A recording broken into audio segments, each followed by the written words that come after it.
반갑습니다. 오늘은 요범사운 이 선을 쌓는 방법 중에서 265쪽 시작하겠습니다. 265쪽 인연 따라 주어지는 인연에 따라 10가지 선행하기. 그 위를 좀, 위에 10번째까지 제가 쭉 읽어보겠습니다. 기회가 생길 때마다 남을 돕는 길이 많다. 남을 돕는 방법은 다음의 중요한 10가지 종류로 요약될 수 있다. 그러니까 돕는 방법은 수도 없이 많은데, 그거를 우리가 컴퓨터 같으면 컴퓨터에 문서가 굉장히 많은데, 많은 여러 종류의 문서를 10개의 방으로 분류하고, 그것들을 10개의 다 모아서 분류해 보니까 대략 한 10가지로 크게 분류할 수가 있다. 그럼 10가지를 나누면은, 자세히 나누다 보면 그 숫자가 또 끝이 없이 커지겠죠. 큰 줄기로 봐서는 10가지. 이것을 세분하면은 이제 또 무량무변하게 펼쳐진다는 얘기입니다. 첫 번째, 남과 함께 선을 행해라. 다른 사람과 함께 하면서 선을 행하라. 그러니까 선하다는 문제는 첫 번째, 사람과 함께하고, 다른 사람과 함께하고, 다른 사람과 함께 섞여 있는 속에서 그 사람들에게 이익이 되는 행동을 해라. 이런 얘기죠. 두 번째, 사랑과 공경의 마음을 지녀라. 그러니까 존심처, 이 마음을 어디에 두느냐? 애경존심, 애경에다가 마음을 둔다. 세 번째, 다른 사람의 아름다움을 이루도록 하라. 그럼 다른 사람의 아름다움이라는 게 뭐냐면, 아직 발현되지는 않았지만 가지고 있는 재능, 아직 발현되지는 않았지만 키우면은 나타날 수 있는 덕성, 이런 것들이 있거든요.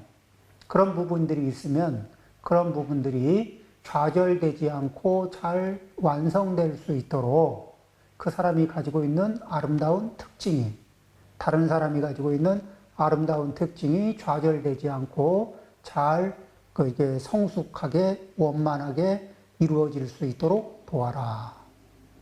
네 번째, 다른 사람에게 선행을 권하라. 다섯 번째, 위급한 사람을 구하라.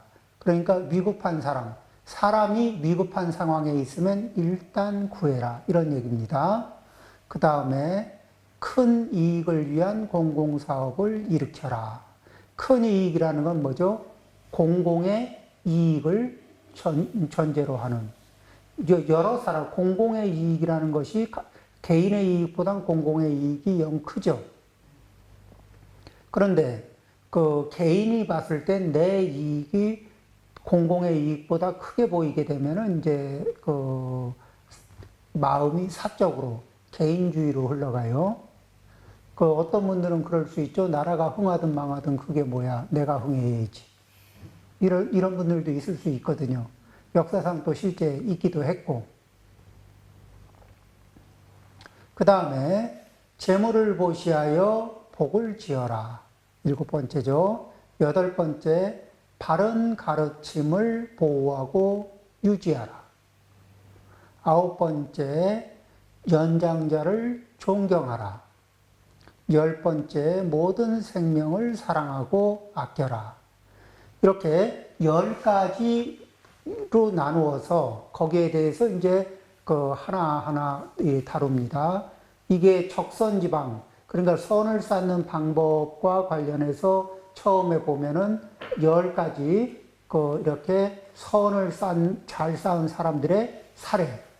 그 다음에 16가지, 그러니까 이 진짜 선이냐, 가짜 선이냐, 구분선이냐, 고든선이냐, 뭐 이렇게 반쪽이냐, 원만한 선이냐, 이런 식으로 해서 이렇게 8쌍, 16가지 선악을 가리는 법을 이야기했고, 그건 지난 시간까지 했죠. 그 다음에 이제 세 번째 단락으로 보면은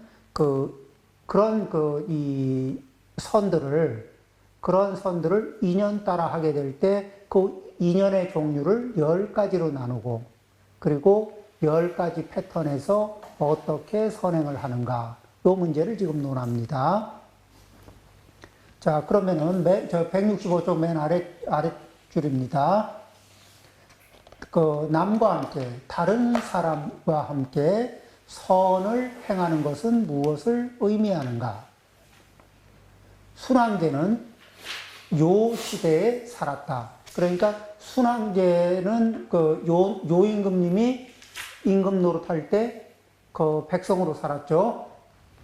그가 황제가 되기 전 어느 날 순은 뇌택호에서, 뇌택이라고 하는 그런 이제 이 물가에서요, 이 몇몇 어부들을, 뇌택호에서 몇몇 어부들을 보고 있었다. 그는 젊고 강한 어부들이 물이 깊고 고기가 많은 곳을 차지하고, 늙고 약한 사람들은 물이 빠르고 얕아 물고기가 드문 곳에 남는 것을 보았다. 순이 이것을 보고 나이든 어부들을 동정했다. 그는 이 낚시질이라고 하기보다는 이제 고기잡이라고 해야 되겠어요. 고기잡이에 동참했고, 젊은 어부들이 좋은 장소를 차지하면 아무 말도 하지 않았다. 그러나 어떤 사람이 다른 사람에게 양보하면 가는 곳마다 그 사람을 칭찬하면서 겸허하고 예절 바른 태도를 본받게 하였다. 그는 어부들이 좋은 곳을 남에게 양보하는 습관이 들 때까지 1년간 그렇게 하였다. 자, 이제 여기에서 이 순이 뇌테코에 보니까 사람들이 꼭 어부라고 얘기할 수는 없어요. 그러니까 왜 그러냐면은 우리가 왜 강가에 살고 바닷가에 사는 사람들 아니 있습니까? 강가에 사는 사람들은 농사도 짓고, 강가에 사는 사람들이 또 중간중간에 사냥도 하고, 강가에 사는 사람들이 또 고기도 잡고, 이러면서 그냥 예전엔 생계를 꾸렸거든요. 그러니까 그 물가에 있는 사람들은 의뢰의 생업의 일부분 중에서 이제 물고기 잡이를 했던 거예요.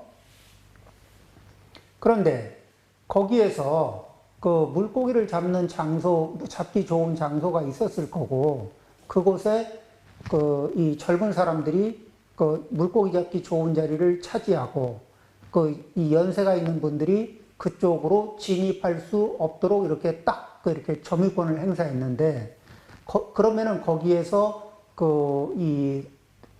마을, 그때의 젊은 사람과 노인들의 관계 속에서 뭐냐면은, 인륜, 예의, 범절, 또는 뭐냐면 겸양, 이런 것들의 저희 작용은 없는 거죠. 힘의 논리만 작동되고 있었다는 겁니다. 고기잡이 하는 장소에서. 그러니까, 이 연로하신 분들이 뭐 이렇게 사정이 어떻든지 그건 중요한 게 아니고, 내가 고기를 많이 잡는 게 중요한 거였어요.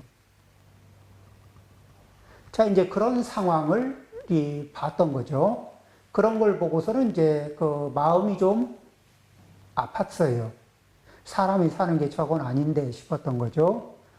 그래서 그는 이게 이 고기잡이에 동참해서 젊은 어부들이 좋은 장소를 차지하고 욕심을 부리고 그러면 뭐 그냥 그 사람들 하는 행동에 대해서 뭐라고 얘기 안 하고 그냥 이렇게 못 본 듯이 넘겼어요.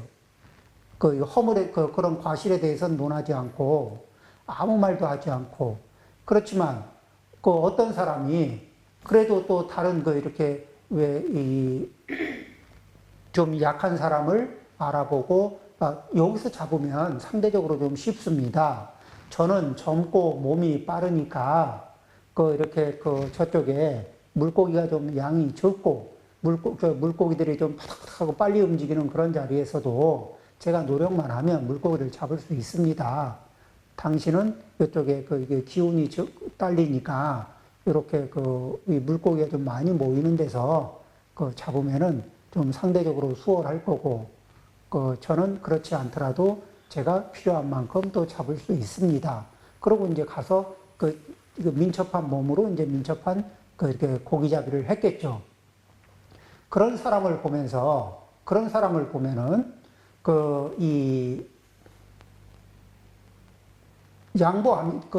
그러나 어떤 사람이 다른 사람에게 양보하면 가는 곳마다 그 사람을 칭찬하면서, 그리고 그 사람을 칭찬하고 겸허한 자세와 예절 바른 태도로서 뭐냐면은 그런 걸 취하면서 그 사람의 행동을 내가 원래 내가 원래 이걸 하고 싶었던 거다 이렇게 얘기하는 게 아니라 A라는 사람이 이제 양보를 합니다.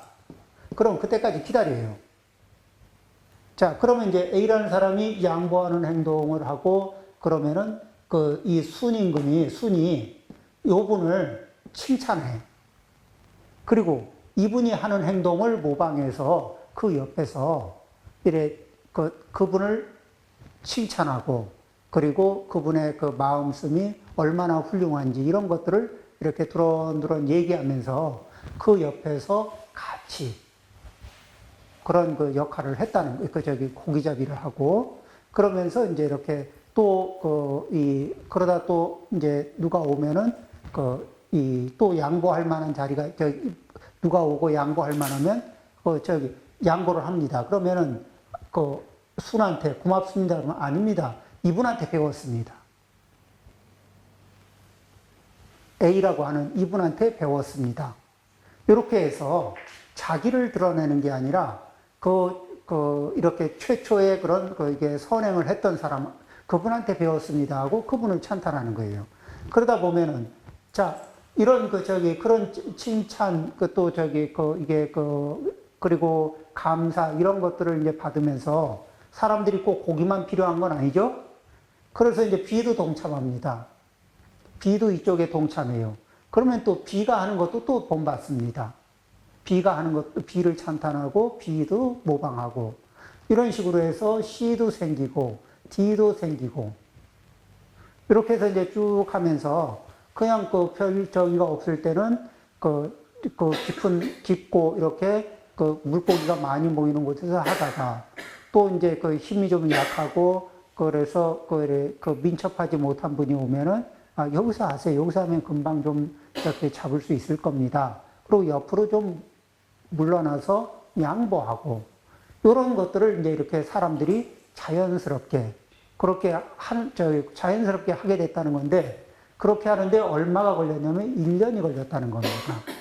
한 1년 정도 행동을 이렇게 하니까 사람들이 A, B, C, D 이렇게 해서 쭉 늘어나더니 그쪽 레텍에서 고기잡이 하는 사람들이 뭐죠? 인륜, 도덕, 겸양,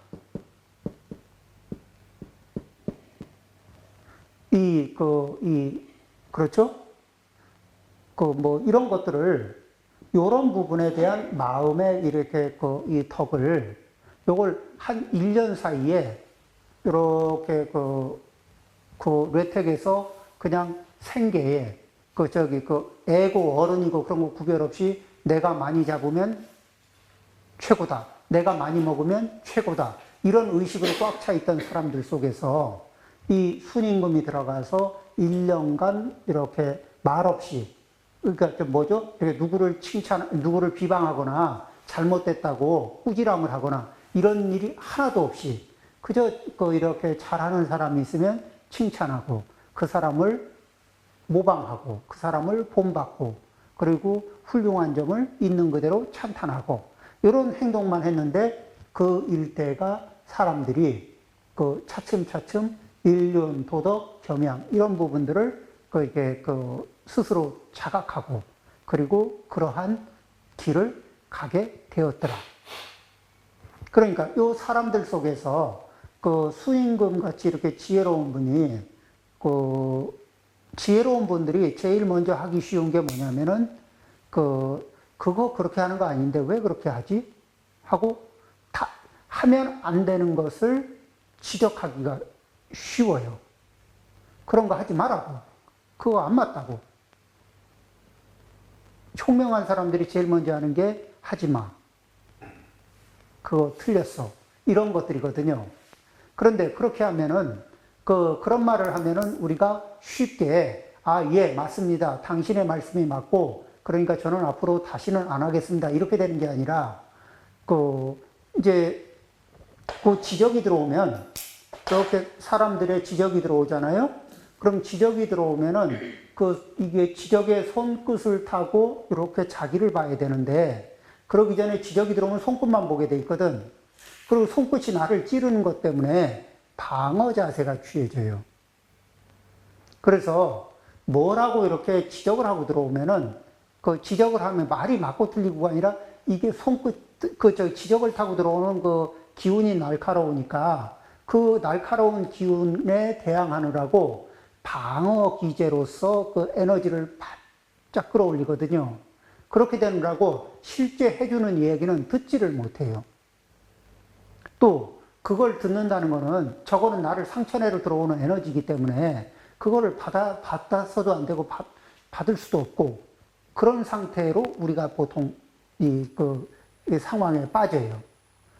그게 내가 누군가의 지적을 받을 땐 나도 그렇게 반응하면서 내가 누가 잘못하고 있는 사람을 보면 내가 그건 아니잖아 이러고서 이런 해결 방법을 다른 사람이 나한테 쓸 때는 그게 해결 방법이 되지 않는다는 거를 이게 여러 번 경험하면서도 나는 다른 사람한테 내가 쓰면은 그게 해결 방법이 될 것 같은 이런 이중적인 판단을 하는데 실질적으로 크게 해결 방법이 안 돼요.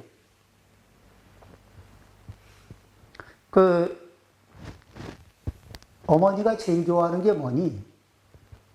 예, 제가 아무것도 하지 않는 거예요. 왜 그렇게 생각하니? 우리 어머니가 늘 하시는 말씀이 있습니다. 하지 마.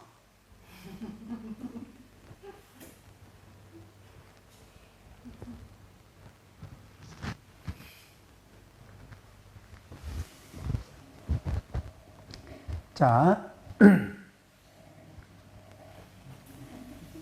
그는 어부들이 좋은 곳에 남게 양보하는 습관이 들 때까지 1년간 이렇게 하였다.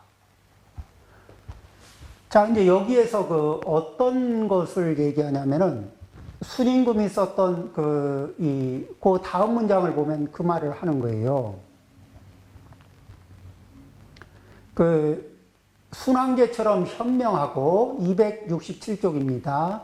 순왕제처럼 현명하고 유능한 사람은 몇 마디로서 사람들을 쉽게 감화시킬 수 있었다. 그러니까 그 사람들보다 그 사람들에게 인륜이 어떻고 도덕이 어떻고 겸양이 어떻고 뭐 이렇게 이런 얘기들을 얼마든지 할 수 있는 그런 지적인 설명 능력 또 이렇게 선생님으로서의 역할을 할 수 있는 충분한 준비가 돼 있는 분인데도 불구하고 그런데 왜 간단한 말로 감화시킬 수 있는데도 스스로 좋은 본보기를 보여 다른 사람들을 변화시키려고 노력하였을까?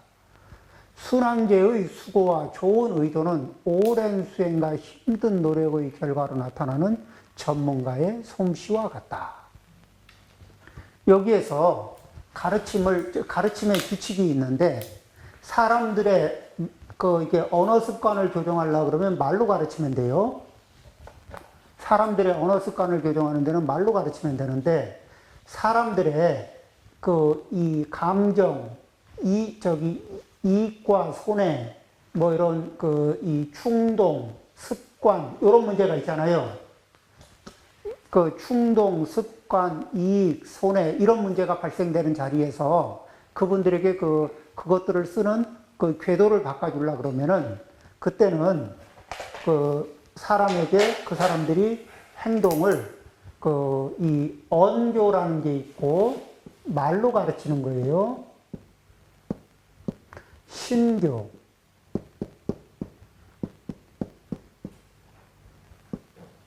신교는 몸으로 가르치는 건데 이 규칙이 어떻게 되느냐? 그 말로 가르치면은 말만 배워요. 그리고 몸으로 행동으로 가르치잖아요. 그러면은 행동으로 배웁니다. 그러면은 우리는 어디에 변화를 주고 싶은가? 말 습관에다가 변화를 주고 싶은가? 아니면 행동에 변화를 주고 싶은가?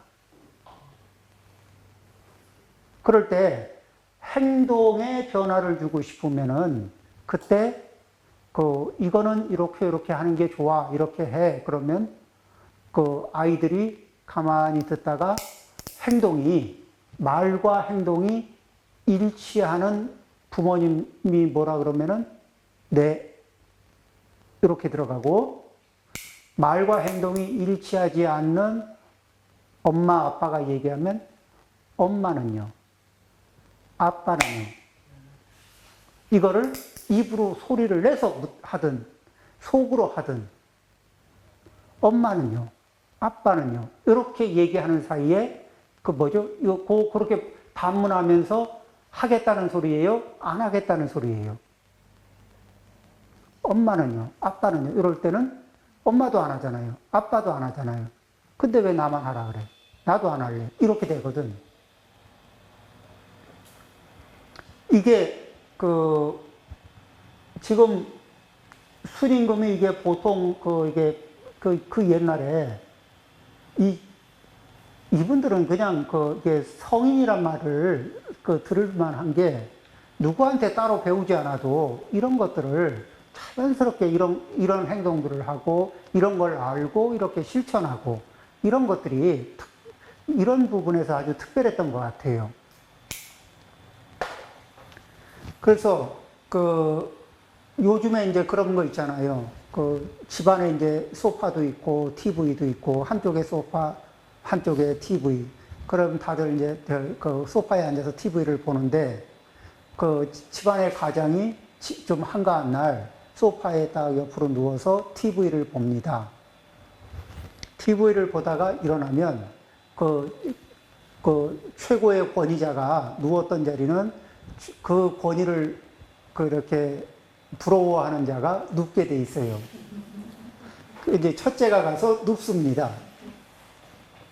첫째가 누우면 이제 아버지가 이것도 이제 과부장 시절의 얘기일 수도 있겠지만은 아버지가 하시는 말씀이 애야 옆으로 누워서 TV를 보면 눈을 버린다. 실제로 옆으로 이렇게 TV를 보면 눈이 멍멍하거든. 빨리 멍멍해져요. 그럼 이제 어른이 말씀하시니까 일어나서 보는 척 하다가 가시면 또 이렇게 누워서 보거든. 그 다음에 첫째가 일어난 자리에 첫째와 경쟁자 관계에 있는 둘째가 그 자리에 가서 눕습니다. 첫째가 얘기를 하죠. 둘째한테, 야, 옆으로 누워서 TV를 보면 눈을 버린다고 아버지가 그렇게 말씀하셨는데 너는 어째 그렇게 옆으로 누워서 TV를 보냐? 이 집안이 옆으로 누워서 TV를 보면 눈을 버린다. 요거를 뭐로 전달했어요? 말로는 다 배웠어요. 그리고 옆으로 누워서 TV를 보는 거를 각자 따라 배웠어요? 안 배웠어요? 따라 배웠죠. 사람은 말로 하는 것을 말로 배우고 행동으로 하는 것을 행동으로 배우거든. 요게 이게 배우는 규칙인데, 그러니까 누구에게 어떤 변화를 일으키게 해주고 싶으면은, 그러면은 말로 지적해가지고는 행동은 말로 지적해서 안 바뀐다. 잘 안 바뀌어요.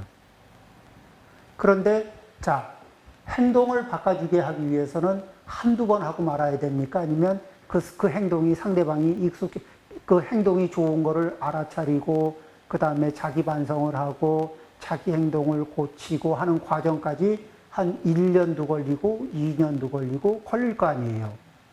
그 동안에 보조를 맞추면서 그 행동을 해주는 게 이게 자비심인 거예요. 좋은 습관을 하나.